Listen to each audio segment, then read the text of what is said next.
If you're a business coach, or really if you're any online business that creates content to get people to know, like, and trust you before they do business with you, then I want you to understand that going viral no longer matters. In fact, growing a large social media following no longer matters. People used to think that if you wanted more success, it meant more followers, and more followers meant more money. And that is no longer true. So in this video, I'm going to show you 5 different entrepreneurs who have small followings but have million-dollar businesses. So let's jump into it. The first person I want to show you is Boris. Boris is actually my coach. He has a message that is so simple that it's genius. So he runs follower ads. So his ad is not trying to get people to buy something. It's not getting them to go to a sales page. In fact, there's no call to action. He just says, if you learn something in this video and you want to learn more about XYZ, click through to my profile and follow my page. So people see that ad, it jumps off the screen and it grabs their attention. They click through.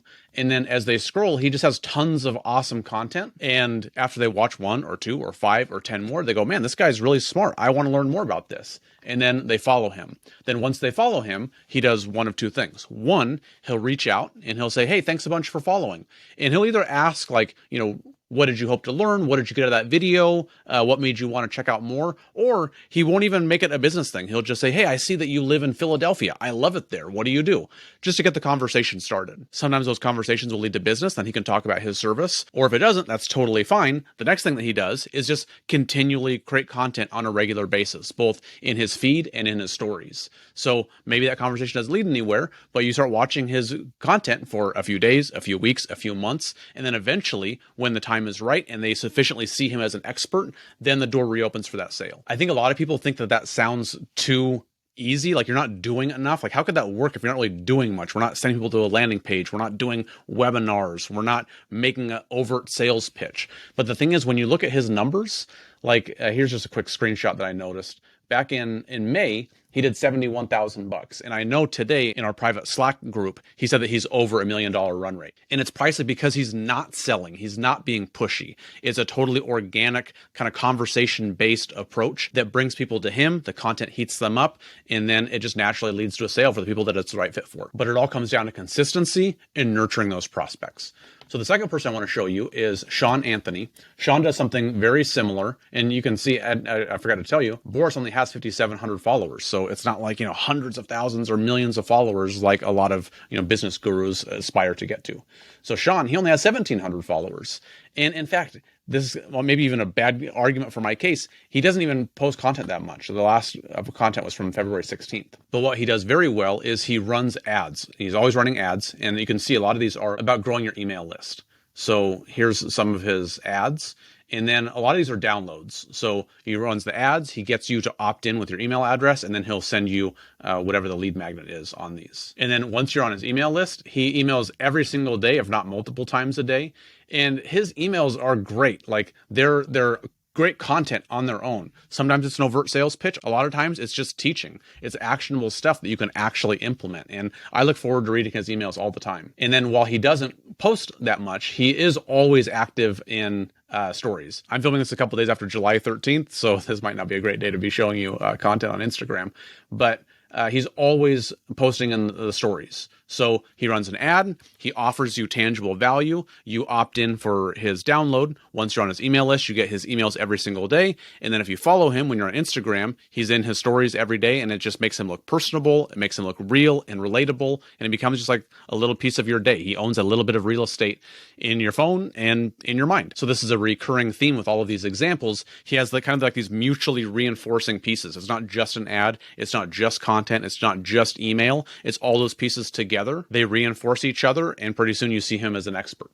So another person who does this very well also is Jacob Karas. So Jacob, same thing. He's always running ads. These ads have a call to action for you to apply. There's a very simple image for the ad creative itself, and then a long text description.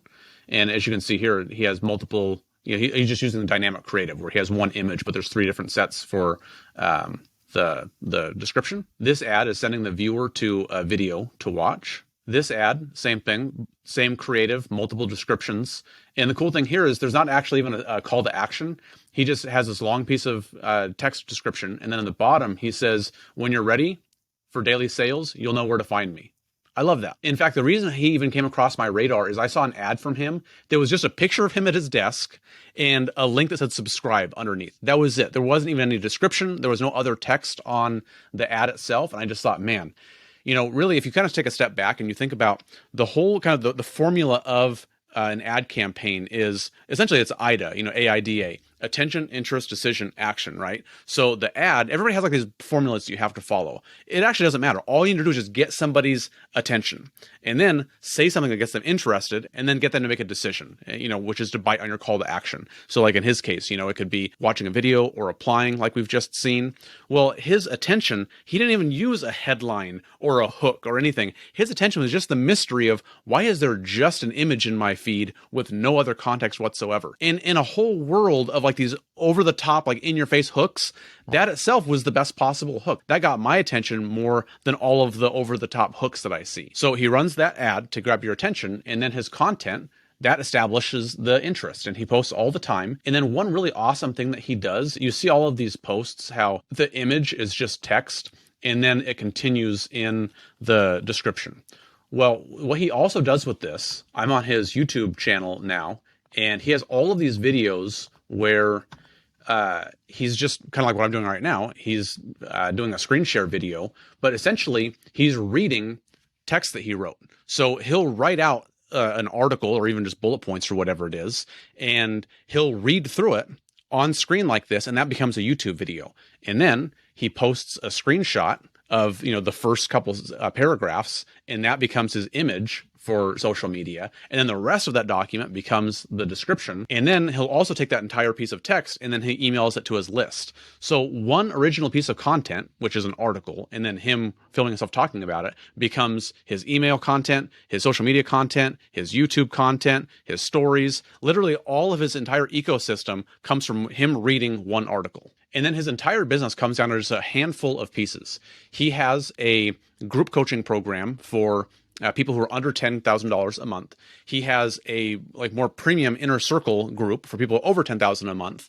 And then he has low priced courses that are like anywhere from $50 to $150 or something like that for people who aren't ready for one of those coaching programs. And with that entire model, I believe that he said he's done $6 million in the last 4 years. And he talks about how he doesn't work on Mondays or Fridays. He prioritizes family time. So he has like this very simple business. And the awesome thing is content drives this entire thing, but he's not a slave to the content. He's not, filming for 5 hours every day. He's not stuck in front of the camera every day. Now, another person I want to show you is Dan Bolton. So Dan has 7,300 followers. So in this context, that's kind of getting up there. That's a big list. I wanted to keep everybody underneath 5,000.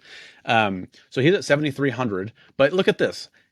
He's made $7.5 million off of that audience. So he's made $1,000 per follower. That's absolutely incredible. So Dan is also great at social media, but the thing that I wanted to draw your attention to is that Dan says that the backbone of his whole content strategy is YouTube. And if you come over here to YouTube, he has 3,000 followers. And that's even a lot more compared to when I started preparing for this video a few weeks ago. So what he does is a lot of his content sends people to YouTube. So he'll just drip out these little nuggets that provide value. And then he tells people, if this was helpful for you, go over to my YouTube channel and I have a video that goes much further in depth. So one of the lessons that I've learned from him that's really important is he says, people talk about heating up prospects in terms of a duration, like, how many days or weeks or months does it take to heat up a prospect? But really, it's not a duration. It's just an aggregate time. It's a threshold we have to get over. So for example, let's say it takes, just to make the math simple, somebody has to consume 1 hour of our content before they see us as an expert and they're going to be willing to buy from us. So that means if we post a reel every day, and a reel is 1 minute long, it'll take us 60 days to reach that aggregate time, that 60-minute threshold, for them to have seen our face enough to see us as an expert. Well, if one of those reels will go to another reel, maybe it's a multi-part series or they just reference each other. So we're not going to hope that they like that video and then they're going to go click through and learn more. Or we're not going to cross our fingers and hope that the algorithm shows them more and more content. We're going to engineer it that way. We're going to say, hey, if you like this, make sure you go back on my profile 2 days before. I have another video that talks more about this. So we engineer that stickiness. It's like a spider web. Once they interact with one piece of that web, it sucks them in. So make one reel that leads to another reel, and that reel leads to another reel. And one of those reels will say, hey, this is actually part of a 5-part 5-part series. I filmed a training on YouTube, and it goes much more in depth. You're going to learn XYZ. Click on the link in my bio and then go find that video. So then it goes to your YouTube channel. And now, instead of watching reels 1 minute at a time, we're watching content 21 minutes at a time, 11 minutes at a time, 26 minutes at a time. And then you can do the same thing with those videos as well. These reference each other. So we suck somebody into that web, and pretty soon they've spent that 1 hour with us. Maybe it's even 5 or 10 hours. So on that very first touch point, rather than waiting for 60 days to get over the aggregate number, we can get somebody over that number right now within 24 hours. And I just think that's so inspiring that he will tell you himself that his YouTube channel is the backbone of his $7.5 million business, and he has 300 followers or 3,000 followers. In a lot of these videos too, like they're not Mr. Beast style videos. He's not driving Ferraris off of cliffs or blowing stuff up. It's just him speaking into the camera and sharing his expertise. His content game is absolutely on point, but it's not because of over the top editing or fancy captions. It's just consistency and nurturing and authenticity, but just being a real person and providing value to people. Now, the last person I'll show you is Austin Medlin. Same thing. Austin has 6,400 followers. He's got a couple 2 Comma Club awards. A lot of the things I've said about the previous people apply to him. He's very consistent with content. His content looks great. It's simple, but it's high value. It's educational. He is super active with his stories as well. He posts tons of YouTube content. And once again, he has 92 subscribers. So, you think in order to be a successful YouTuber, you need to get the gold play button on the wall. This guy's 92 subscribers and he makes millions of dollars. The thing I want to point out about his content is he does what I call the grocery aisle technique, where all of these videos, they don't have crazy flashy thumbnails, but they do have thumbnails, and all of them provide value in some way. So I can scroll through this and I go, okay, I want to learn this. I want to learn that. I want to learn this. This one doesn't really appeal to me. This one doesn't appeal to me. Maybe not those, but this one does. It just makes it super easy to get sucked into the content. So that's absolutely a tactic that you can use in your own content as well. So these are just 5 examples, and there are dozens, if not hundreds, if not thousands more every single day of people that are building their businesses to millions of dollars, and they're doing it without growing enormous audiences. They're doing it by speaking to the right person at the right time with the right message. And if nothing else, there are 3 takeaways that I want you to learn from this video, and that is consistency, nurture, and analytics. So a lot of people think I'm going to only make, occasional content. It's going to be amazing content. It's much more important to have consistent content, where when somebody comes into your web, you're putting content in front of them every single day to build that relationship. And I want to say too, a lot of people say quality over quantity or vice versa, and that is such a false dichotomy. You have to do both. Make great content and make it on a regular basis. And I won't go too far afield here, but what you need to do is look at your entire content process and divide everything into in front of the camera tasks and behind the camera tasks. And your job as a business owner is most likely to only do the things in front of the camera, because that's only what you can do. You can't have anybody else talk into the microphone and share your message with your voice and with your personality. But everything behind the camera, the editing and the animating and the writing and the graphic design and the scheduling and the posting, that can be done by somebody else. Therefore, it has to be done by somebody else. If you can spend all of your time allotted for content in front of the camera and 0 time behind it, that just maximizes how much content you can produce, which leads to more prospects, which leads to more sales, which leads to more business. So that's just kind of a long way of saying don't fall into that paradigm of quality versus quantity. You have to build a team and build SOPs where you can do both. You can create a ton of awesome content and do it as efficiently as possible in as short a time as possible to maximize your time. So you can focus on doing the real most important thing in your business, which is growing your business and making more sales. Now, the second thing I want you to take away from this video is nurture. So I think so many people are still obsessed with leads. How do we just jump off of the screen and grab somebody's attention who's never heard of us before, get them to stop swiping and take an action? Hey, are you a coach or a consultant? Do you want to get over $10,000 a month? And that kind of content worked last year, but people are so burnt out on that. We've seen that over and over and over again. People are not willing to jump on a sales page and buy from you right now if they've never heard of you before. People now want to build a relationship. They want to see your face, hear your voice, learn from you, come to see you as an expert, and then when it feels right, when the time is right, then they'll make that decision to take the next step and buy from you. I don't know about you, but lately all the money that I've spent online has come from nurturing like that. And in fact, just a week or 2 ago, I was on a sales call with a company that did not do that with me, and it felt so awkward. They were so pushy and using all these high pressure sales tactics, and I kept kind of pumping the brakes. I was like, I just kind of want to see, who am I doing business with? I want to see your face. Who am I going to be talking to here? And they wanted to jump over that and get to the sales sale, and it turned me off and I ended up walking away. So I think nurturing is such a critical part of the sales process. I mean, it always has been, but especially in 2024. And that's where content comes in. You absolutely have to use content to nurture those prospects. And the third piece is analytics. So a lot of people, they'll post content. Well, most people don't post content in the first place, but the people that do, you post and then you ghost. You just publish it and then you walk away. But the thing is, the social media platforms give us so much data about our content. You'd be crazy not to mine that data for wisdom and make changes to your content accordingly. So on Instagram, under any post, there's a button that says View Insights. If you click on that, it'll give you a graph that will show you how many followers versus non-followers consumed a piece of content.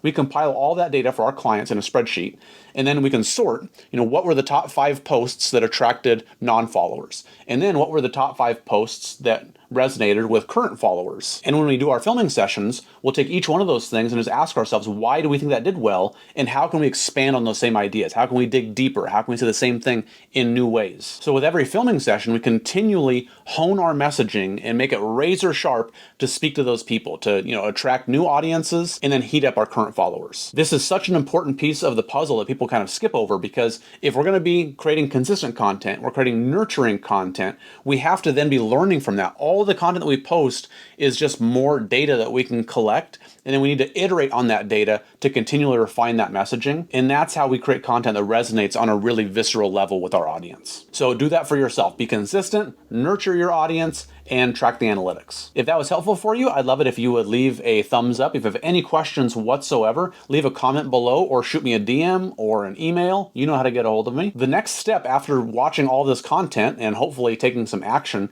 is creating your content. And you might think, okay, Garen, you're talking about how you have to be consistent, but it's still kind of a pain in the butt to create a lot of content. I have a video, I'll have it linked below or maybe on the screen, that walks you through my content conveyor belt system. It's how to organize your team and your SOPs, where in only 1 hour, you film a raw video, you put it in the beginning of the machine, it walks its way through that process, and you have finished content that comes out the other end, scheduled on the calendar, ready to be posted for you. And if you don't know what kind of content to create, I have another video that shows a bunch of different styles that we make for our clients. I'll link that as well, so you can just get some ideas, like visually see what your content can look like and hopefully get your gears spinning. So check out those videos, leave a comment, leave a thumbs up, and thanks once again for being here. I will see you on the next video.